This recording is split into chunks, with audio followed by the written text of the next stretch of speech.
What's up guys, it's Kristen from Anime Collective. So I'm a super happy girl this week because not only did my favorite band Ghost release a new song, but I also got in 2 new shipments and 2 new statues this week. So I actually recently received my first statue from Prime 1 and it was actually their 1/3 scale gut statue. So I've been super impressed with their statues so far. So obviously I couldn't wait to get this one in. I also recently unboxed that one on the channel for you guys, and I'll include that link at the end of the video in case you want to check it out. But I also have a lot more videos on the way of unboxings from Prime 1 Studio, including their Doomslayer, and more on the way from Devil May Cry, including their V Nero statues. Devil May Cry 5 is one of my all-time favorite games, so I can't wait to show you guys this one. And there's a ton of weapons with this one and a lot to get through, so let's get into it.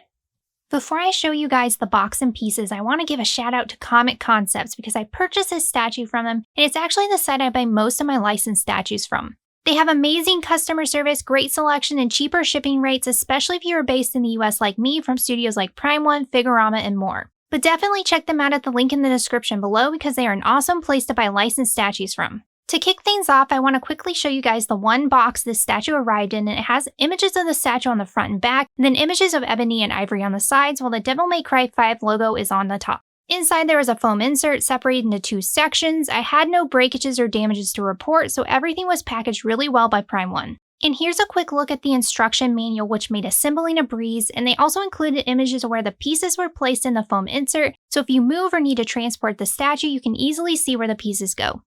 Now I want to show you guys all the pieces and their details. There's a bit to get through because of all the weapons the DX version came with. So first up is Dante's body sculpt, and we've seen Dante's outfit change a bit over the course of the 5 games, but there's one thing he always has an affinity for: the color red, and more specifically, long red jackets. This one shows him in his red jacket with a black Henley shirt, his black belt with the belt buckle, leather pants, and brown boots, which are all accurate to what he is wearing in Devil May Cry 5, which I love, but it's the details they added that impressed me the most. His pants have been textured and painted to look like worn leather, and they added in all of the stitching details, and those Moto-esque looking sections look awesome as well. The ornate belt buckle and button detailing are great on the pants too, and then they added the wrinkles and folds in his pants, which are phenomenally done as well. They made it look like his Henley shirt is tucked into his pants, and they even gave him some chest hair as well. His red jacket is where they really shine though. It really looks like his jacket is stitched together in areas, and the shoulders are done really well also. It also is sculpted to make it appear as if the bottom of his jacket is flowing up behind him, which makes the statue look more dynamic. And then you have his boots, which have all these strap and buckle details. The way they got this one to look as if his foot is bent is amazing. All around and everywhere you look, Dante's body sculpt features top-notch work from Prime 1 Studio. Up next is Dante's portrait, which is spot on. It looks just like him, which is always the first thing I look for when buying a statue. The eyes have a gloss to them that make them look more realistic, and they added that furrow in his brow. The expression and smirk is exactly what we'd expect to see from Dante, so they hit that out of the park as well. And the facial hair actually looks real also. I was amazed by the level of quality of detail on Guts portraits, and I'm amazed yet again with Dante's.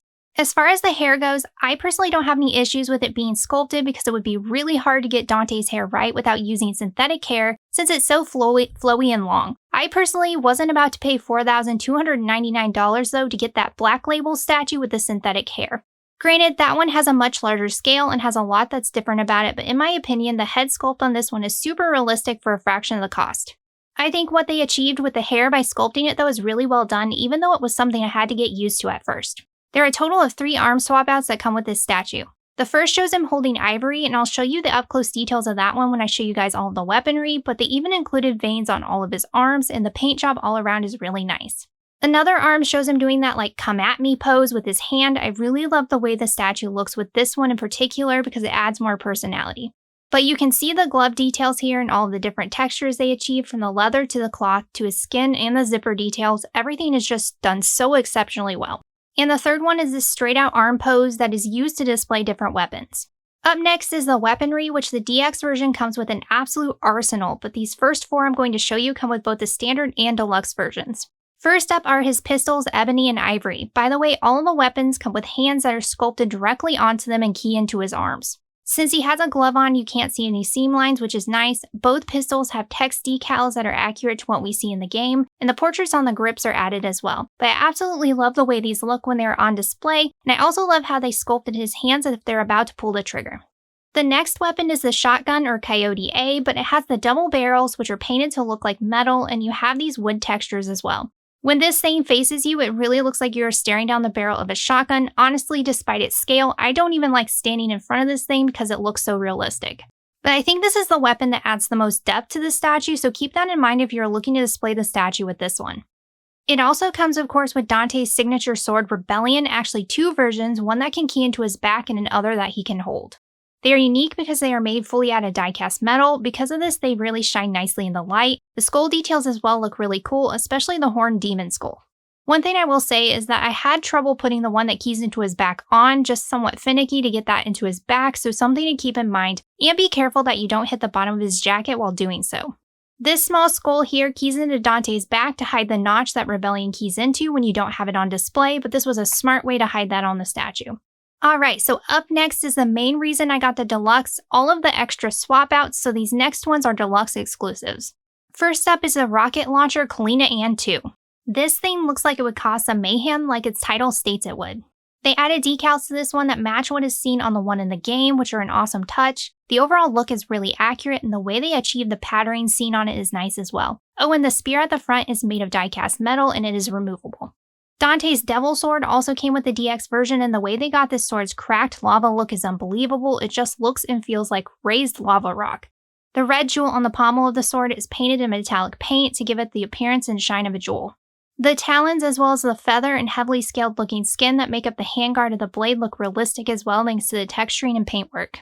Sparta is the third weapon that you get with the DX version. It is shown in its awakened state, which I'm happy about because it's way more elaborate than its Force Edge form. It has this metal-looking skull pommel, and then you move to the blade itself and it has this organic-looking material covering it with a red and green jewel embedded in it. The actual blade is made to look like it's been hammered to have texture, and then you have the bones that align down the backside of the blade and almost look like a spine of sorts.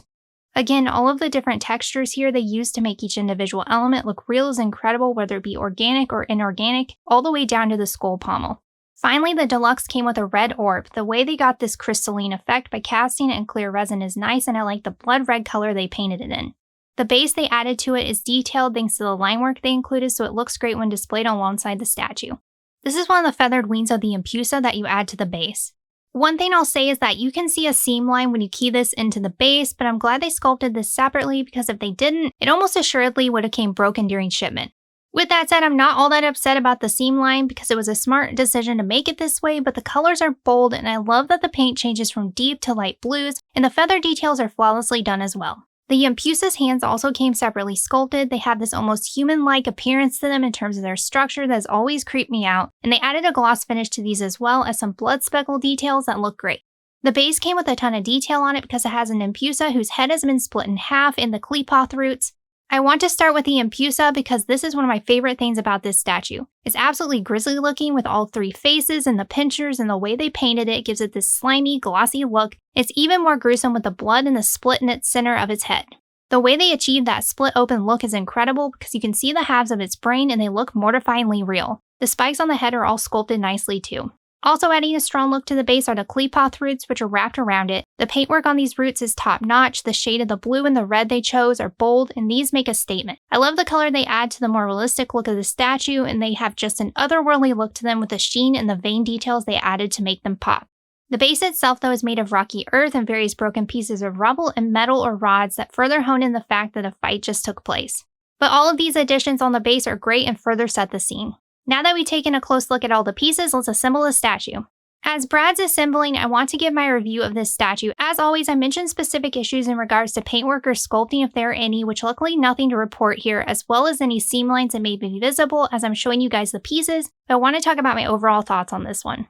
First off, no big issues to report about assembly, everything keyed in where it was supposed to and fit properly. Only thing I mentioned prior though is that the Rebellion that keys into his back was a little finicky to get into the notch fully.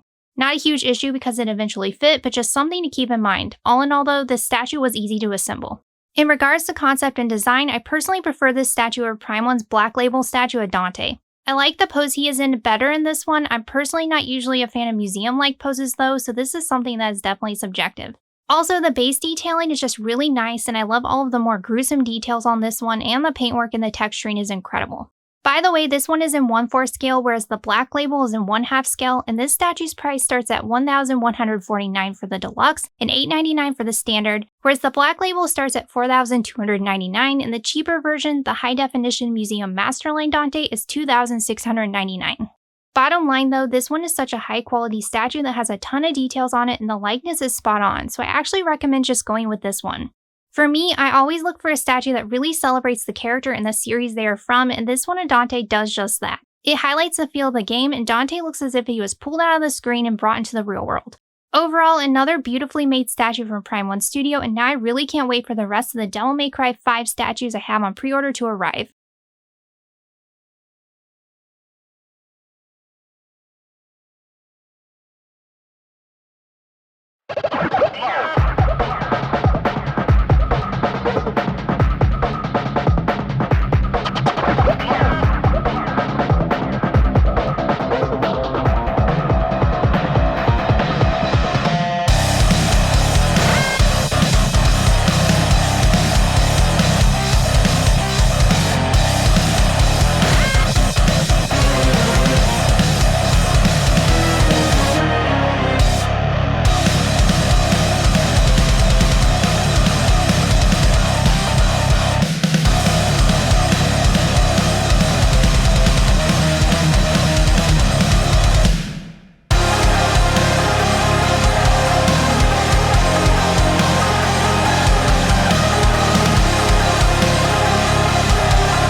And that's it guys, my full unboxing and review of Prime 1 Studios' Dante Deluxe statue. Next week I have a review and unboxing of Jinmei Palace's Kakashi coming to the channel, so stay tuned for that video. Thanks so much as always for watching, hope you guys are having an awesome weekend and I'll see you next week.